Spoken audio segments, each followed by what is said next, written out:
name's Caboose. My name's Jimmy. And today we're going to talk about Napoleon Bonaparte. We're going to talk about his birth all the way to his death. Okay, let's get started.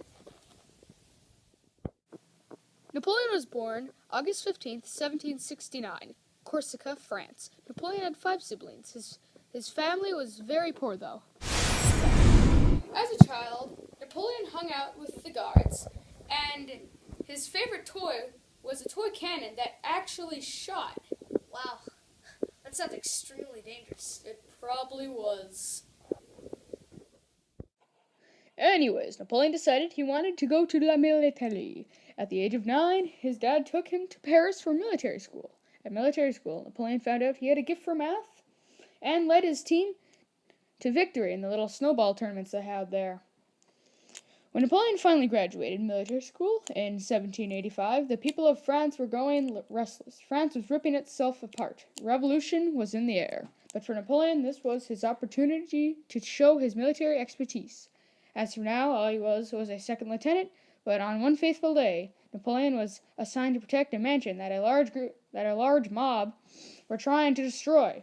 Even though Napoleon was outnumbered by thousands, he still won. After that, his career took off. He was promoted to captain. He gained so much popularity that he got his own army. Around that time, he also got married to a woman named Josephine at the age of 20.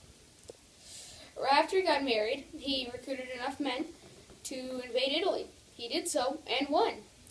When he returned home, he focused on another target to conquer, Egypt.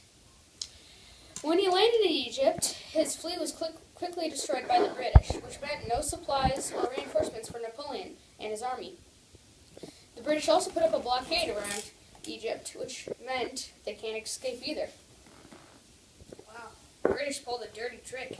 Yes, they did. At the end of the Egyptian campaign, Napoleon took over Egypt, but ran out of food and water in the process. So Napoleon abandoned his army with his personal guard and took treasure and artifacts from Egypt and sailed right back to France underneath the British's noses. In France, he told everybody that it was a huge success. This point was, I think, Napoleon's big break.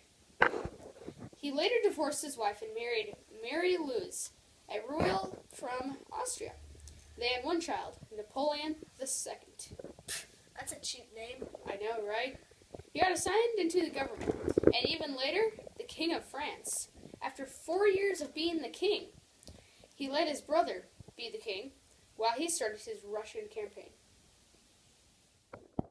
Everything was going great. He was about to take over Russia.